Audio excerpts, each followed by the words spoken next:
O Will Gadelha, inclusive, já tinha trazido informação antes da Bela Megali, né? Tarcísio e Moraes voltam a se falar após crítica no 7 de setembro. Dias após dizer na manifestação que ninguém aguenta mais a tirania, Tarcísio ligou para o magistrado para justificar a declaração, segundo amigos em comum dos dois. O governador, de acordo com relatos, disse que não havia planejado o ataque e o fez no calor do momento. Tarcísio também indicou que não voltaria a tecer críticas públicas a ministros do Supremo.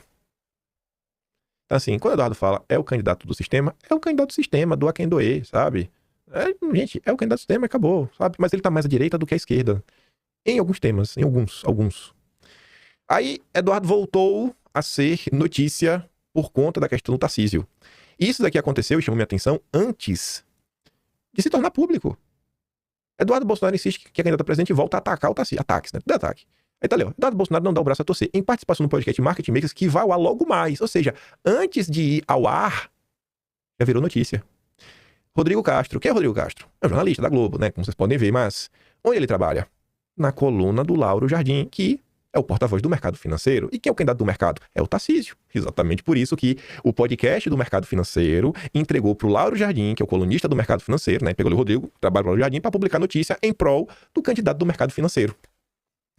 Você vê como é que as coisas funcionam, né?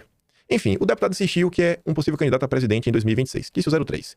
Quem vai ser o candidato eu não sei, mas eu também vejo vitória na derrota se eu conseguir uma candidatura, se me deixarem concorrer, será uma candidatura competitiva. Várias pesquisas dão conta disso. Ainda que de maneira arriscada, apostássemos e eu vier a perder, ainda assim seria um êxito de manter acesa a chama do conservadorismo na direita. Essa fala aqui ficou bem fora de contexto, né? Parecendo que a Eduardo tá querendo disputar uma eleição já perdida. Não é isso, a Eduardo tá falando de várias coisas. Aí no meio do podcast ele fala sobre isso, que assim, cara, ainda que eu dispute e perca, ainda tem vitória nisso. Ele comenta, né, sobre a questão de você realmente manter acesa, fortalecer este movimento que já vem desde lá de trás.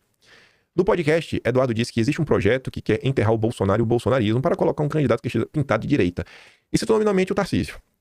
Passaram a apresentar Tarcísio como sendo esse candidato. Tem algumas diferenças de visão política com o governador. Não está na mesma prateleira de um petista, mas não o coloco na mesma prateleira que eu. Dentro do jogo político, ele acha que já tem todos os votos da direita e busca apoiar o centro e até por vezes uma brecha com a esquerda. Ele não tem nenhum secretário conservador bolsonarista. O Tarcísio sendo eleito é uma vitória da direita? Não é. A fala do Eduardo é um pouco mais longa e temos o vídeo.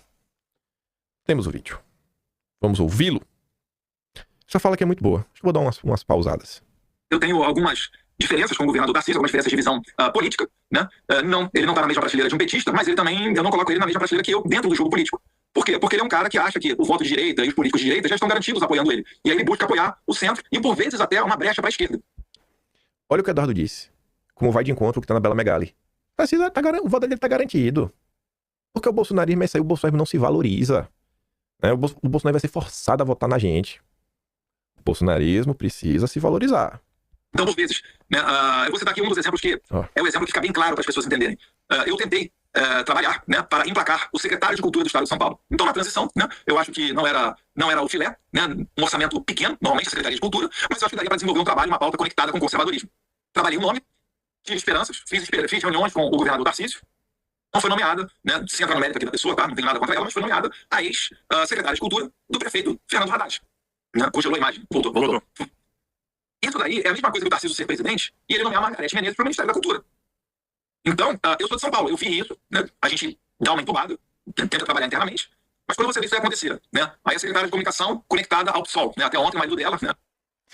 Sabe de quando eu sei essa história? Janeiro, fevereiro de 2023. Sabe quem me contou? Mário Frias. Ei, Mário, vou te botar na fogueira agora. Eu sei quem foi a pessoa que eles tentaram colocar. Todos vocês apoiariam o nome de Eduardo. Mas não colocou, sabe por quê? Porque era radical demais. Você não fala, mas eu falo. E eu boto o Mário Frias na fogueira, é que tu vai negar, Mário Frias. Esse nome é radical, é muito radical pra assumir a cultura. Eu não sou o único a saber disso daí, mas eu vou na Rádio Peão, que a galera sabe. Mas a galera sabe. São aquelas coisas que... Mas eu vou na Rádio Peão, que a galera sabe. Mas a galera sabe. São aquelas coisas que... Sabe aquela galera que vive no fundo de fada, né? O Bolsonaro é isso, não é um fundo de fada, todo mundo é bonitinho, todo mundo é amiguinho, não sei o que, direita, mas você vai olhando e fala, oh meu Deus, mal sabe o povo o que realmente tá acontecendo. Eu tô me sentindo assim tão livre às vezes, sabe? Assim, é como se tivesse uma bola de ferro longe de minhas costas, agora assim, fica mais fácil de falar, não por nada, porque fica mais fácil mesmo, né? Porque se você falasse uma coisa antes, assim, quem é você pra falar isso? Quem é você? O que é você pra questionar fulano, ciclano, beltrano? Ciclano é aliado nosso, eu falei, bem, eu sei como isso funciona. Eu sempre repito, né? Eu aprendi isso ainda na época do Sérgio Moro. Tem coisas que não adianta você tentar criticar. Eu não tenho o sobrenome Bolsonaro. Mas na hora que um Bolsonaro fala, aí você, nossa senhora, finalmente. Agora dá pra falar o que tava preso assim no coração. Tipo no episódio do Weintraub, é a mesma coisa. Eu falei, nossa, eu lembro quando eu tentei falar a primeira vez, tome porrada em mim. Eu falei, nossa, e já era 2021, eu tinha um centro do governo. Eu falei, vou juntar todo esse material, vai chegar o dia que eu vou poder falar deles. Foi indo. Aí, o início de 22, Mário Frias fez uma thread, Eduardo Bolsonaro acompanhou, falou isso aqui, tudo que eu tô com o Mário Frias falou, isso aqui é real, eu acompanhei, é isso mesmo. Falei, pronto, agora eu posso falar dos patatistas. E pronto. Aí, hoje em dia, você vê, né? Todo mundo conhece muito bem quem é os Weintraub e o que é que eles aprontam. A gente vai até falar sobre a turma deles hoje e foi coisa interessante. Mas vamos voltar pra cá. Acho que você falou agora, que a matéria nem pensa, né? A Laís Vida, doações para o pessoal, conexões com o pessoal, o marido trabalhou com o Marcelo Freixo. Então esse não é o país que eu quero, porque eu sei que essas pessoas têm uma visão totalmente diferente da minha. Inclusive, falando de PSOL, é o partido do Adélio Bispo, que deu uma facada no Bolsonaro. Eu acho que você não precisa dizer que você não tem que ter pessoas como essa do seu lado. E aí eu faço uma pergunta para vocês, né? Que são Faria Limers aí. Moro em São Paulo, eu lamentavelmente estou morando aqui nos Estados Unidos, né? Agradeço os Estados Unidos me receber aqui de braços abertos, mas meu coração é brasileiro. Qual é o secretário conservador, qual é o secretário bolsonarista do governador Tarcísio de Freitas? Não sei. Acho que, não sei, chutar. O Derrite tá com deputado, né? Mas Derrite não tá na conta do Bolsonaro, né? Não tá. Não foi o Bolsonaro que bateu o pé pra colocar o Derrite lá na Secretaria de Segurança, foi outra pessoa. E não foi fácil. Esse é um bastidor interessante também. Eu sei, mas não vou explorar, não. Com direito a tapa na mesa, hein, Eduardo? E pessoa que foi doadora de campanha. Diga que eu tô mentindo, porque eu também sei essa história. Ei, cadeirudo! Quem não te conhece, que te compre. Essa história não foi o Mário Fresco que me contou, não. Foi outra pessoa. É tanta coisa que acontece, né? Esse mundinho de cristal, ele precisa quebrar. Por isso que eu digo pra você que eu não aguento mais esse papo de uma direita. Eu vejo tanta safadeza acontecendo dia após dia, sabe? Eu tô vendo onde na direita, eu tô vendo. E a pergunta tá aí. Quem é o secretário bolsonarista da administração Tarcísio? É o Feder da Educação, que tentaram emplacar no MEC? E na época a gente criticou pelos seus vínculos com o Eduardo Mufarege do Renova BR? O Feder do Multilaser? É quem? Ai, viu? É o Kassab, o bolsonarista? Vamos continuar. Você quer dizer o seguinte, o Tarcísio sendo eleito tem uma vitória da direita? Não. Isso daí é visto com bons olhos pelo pessoal da Faria Lima por causa da gestão do Tarcísio. Ele é conectado ao pessoal da Faria Lima, isso é bom até determinado ponto, tá? Você ter um trânsito com o mercado financeiro, né? Ele é uma pessoa que não é vinculada a escândalos de corrupção, legal. Mas a gente já passou da fase de ser antipetista. A gente está na fase das proposições, da falta positiva, na construção de um projeto Brasil. Então, nesse sentido, o Tarcísio, com todo respeito por melhor gerente que ele possa ser, não serve.